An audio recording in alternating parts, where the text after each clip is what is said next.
मागच्या लेक्चरमध्ये काही क्वेश्चन्स आपले जे करायचे राहिले होते MPSC कंबाईन प्रिलिम 2024मध्ये विचारलेले मॅथ्स आणि रिझनिंगचे. तर 81 नंबरचा क्वेश्चन राहिला होता, तो आपण करूया. आणि अजून उर्वरित जे 3 प्रश्न आहेत, क्वेश्चन नंबर जो 94 आहे, क्वेश्चन नंबर 95, 96 हे राहिले होते, ते आपण ह्या लेक्चरमध्ये करणार आहोत. तर आपण बघूया की ह्या क्वेश्चनमध्ये 94 क्वेश्चनमध्ये काय विचारलं आहे. If the monthly income of a family is 40,000, then what is the total expenditure of family on house rent, groceries and travel by looking at the circle below.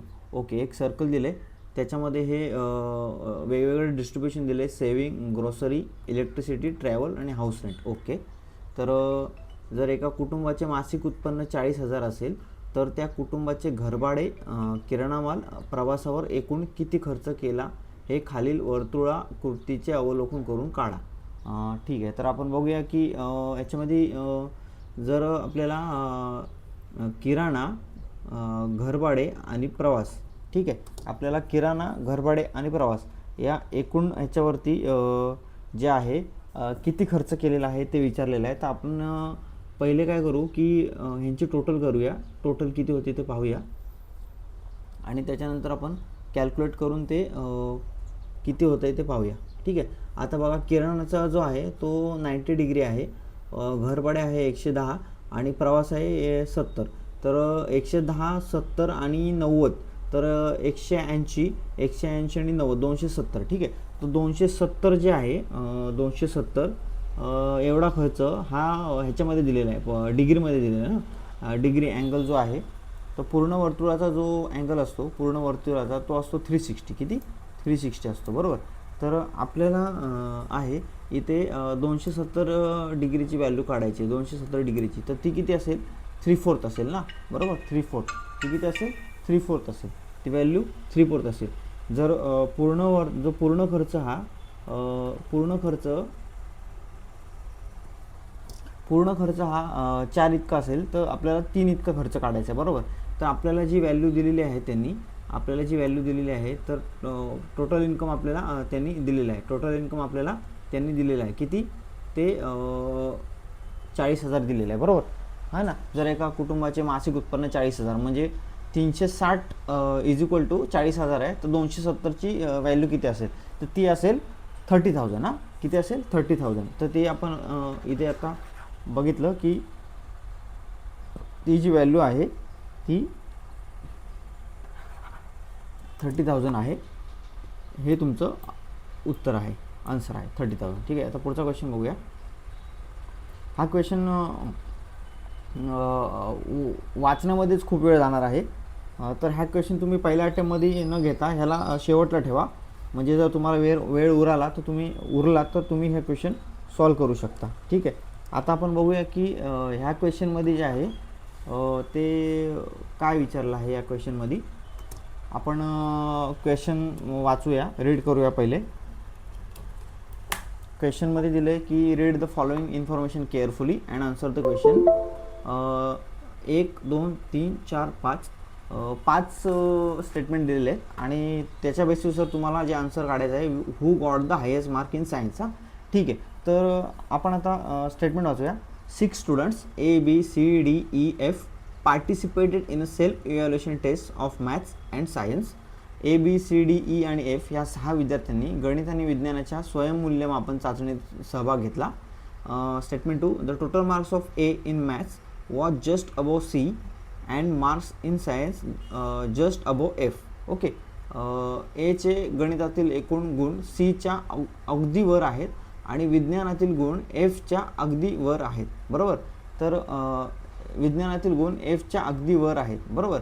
तर ह्याच्यामध्ये काय दिलं आहे की तुम्हाला क्वेश्चन विचारलं आहे who got the highest mark in science. मग तुम्हाला जर सायन्सबद्दलच विचारलं तर तुम्ही बाकीचे सब्जेक्टवर फोकस नाही केलं तरी चालेल, बरोबर. तर आपण बघूया की सायन्सवरच आपण आता फोकस करूया.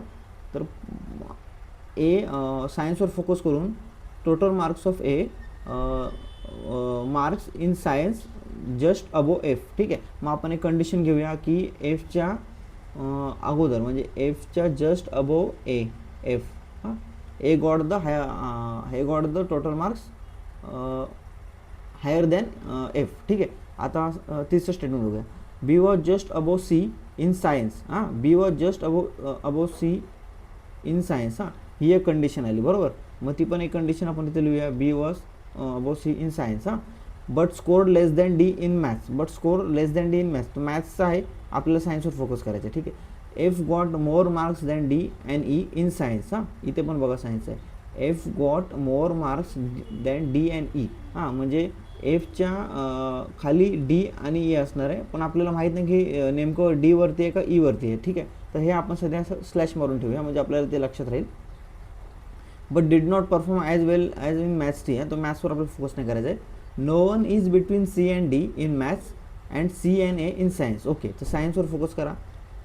C and A. No one is between C and A in science. तर no one is between C and A in science. मग सी आणि एच्या मध्ये कोण नाही आहे. मग आता आपण ही सिच्युएशन जी बघितलेली आहे पहिली, बी सीपेक्षा जास्त मार्क आहे, ती वरती येईल, बरोबर. मग आता तुम्हाला ह्या सिच्युएशनवर, मग आता समजा ई जरी इथे असेल, डी जरी इथं असेल, तर आपल्याला प्रश्न काय विचारला आहे, who got the highest mark in science ना. मग त्याचं आन्सर जे आहे ते बी आहे ना. ह्या खालच्या सिच्युएशनचा आपल्याला काहीच फरक पडत नाही जर इथे चेंजेस झाले तरी. मग ह्याचं आन्सर जे आहे हे बी असणार आहे. तर अशा क्वेश्चनला तुम्ही पहिले क्वेश्चन वाचून मग कशावरती फोकस करायचे ते डिसाईड करून आन्सर सॉल्व करा. ठीक आहे. आता आपण बघूया पुढचा question. 6 labours prepare 9600 BRICS in 4 days. 6 मजूर 4 दिवसात 9700 विटा बनवितात. तर 18 मजूर 2 दिवसात किती विटा बनवतील. How many bricks will be prepared by 18 labours in 2 days. तर हा जो आहे ह्याचा क्वेश्चन आहे की टोटल वर्क आणि जे त्याच्यामध्ये जे कोण काम करणार आहेत ते. तर आपण काय करूया, हा क्वेश्चन सॉल्व करण्यासाठी तुम्हाला टोटल वर्क इक्वेट करावं लागेल, बरोबर. तर त्याच्यासाठी 6 मजूर आहेत, आपण इथं घेऊया 6 labour. 6 labour into in 4 days. 4 दिवसात, म्हणजे 4 दिवसात काम करतात. आणि टोटल वर्क किती आहे त्यांचं 9600, बरोबर. तर आपल्याला कळायचं how many bricks will be prepared by 18 labours in 2 days. In 2 days. तर हे आपल्याला काय करायचं आहे, दोन्ही इक्वेशन आपल्याला हे जे आहे ती एक तर तुम्ही डिवाईड करून काढू शकता, नाहीतर मग डायरेक्ट आहे आपल्याला फॉर्म्युला आहे की टोटल वर्क बरोबर जे काय असेल ते तुम्ही कट करून कॅल्क्युलेट करून काढू शकता. तर आपण याला इथे असं हे डिवाईड करून is equal to total work divide असेल, तर इथे एक्सची व्हॅल्यू असेल, बरोबर. आता आपण काढूया 6 लेबर 18 लेबर. इथे 3 राहिले, 2 days 4 days, इथं 2 राहिले. ठीक आहे. मग आता इथे अजून काय कट होऊ शकतं, इथे हे कट होईल, म्हणजे 4800 आलं. ठीक आहे. आता एक्सची व्हॅल्यू काढण्यासाठी 4800 आणि इकडे 3 उरलं आहे, मग ह्यांचा मल्टिप्लाय होईल, म्हणजे किती आलं व्हॅल्यू 144,000 144,000 ही व्हॅल्यू आलेली आहे, बरोबर. तर 95चा क्वेश्चन जो आहे तो असा आपल्याला STD फॉर्म्युलानी काढू शकतो आपण. ठीक आहे. आता क्वेश्चन नंबर 96 बघूया. A train running at a speed of 54 km/h crosses a telegraph pole in 9 seconds. Find the length of a train. तर 54 किलोमीटर प्रति तास वेगाने धावणारी ट्रेन 9 सेकंदात एक टेलिग्राफ पोल ओलांडते. ट्रेनची लांबी शोधा. तर आता पहिले ना, हा बघा एक सिच्युएशन आहे अशी, मी इथे तुम्हाला काढून दाखवतो. ही एक ट्रेन आहे, ठीक आहे. हा ट्रेनचा डबा आहे. तर ही ट्रेन, इथे एक पोल आहे.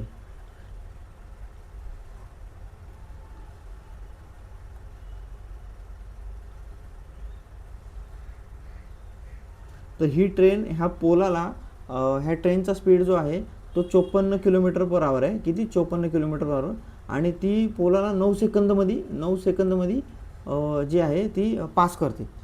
तर आपल्याला ट्रेनची लेंथ काढायची. आता लक्षात घ्या की लेंथ ऑफ अ ट्रेन, जेवढी लेंथ ऑफ ट्रेन असेल, जेवढ्या वेळात ती पास केले ती तिची ट्रेनची लेंथ असेल ना. म्हणजे एक पोल उभा आहे, तर जेवढ्या पण वेळात ती ट्रेन त्या पोलला पास करेल ती तिची लेंथ असेल ना, बरोबर ना.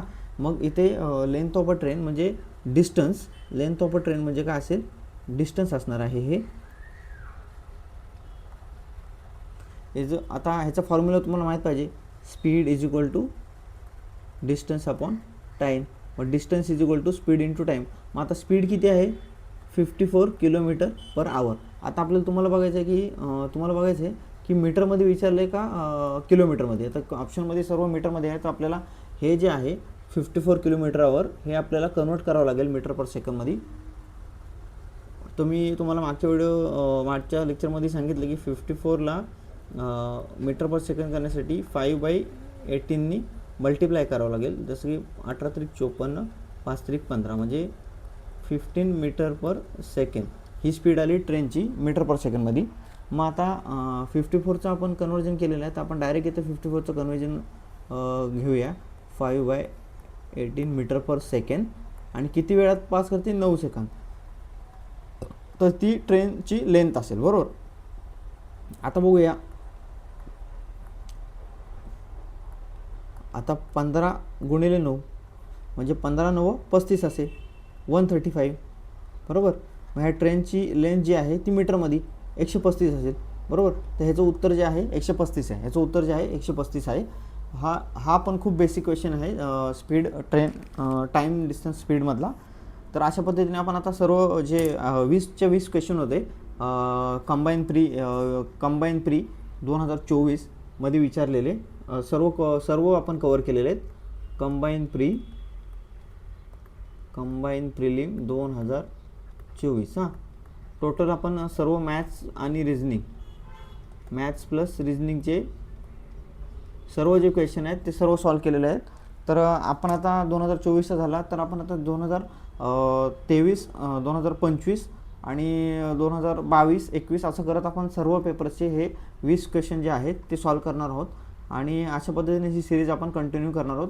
तुम्ही मला कमेंटमध्ये कळवा की तुम्हाला अजून कुठल्या पेपरचं इव्हॅल्युएशन पाहिजे, कुठला क्वेश्चन चांगल्या पद्धतीने एक्सप्लेन केला पाहिजे, किंवा तुम्हाला कुठल्या क्वेश्चनमध्ये डिफिकल्टी येते, तुम्ही मला कमेंटमध्ये सांगू शकता. आणि ह्याची एक आपण सेपरेट प्लेलिस्ट बनवणार आहेत, तर तुम्ही ती प्लेलिस्टसुद्धा पाहू शकता. ठीक आहे, तर आपण थांबूया. धन्यवाद.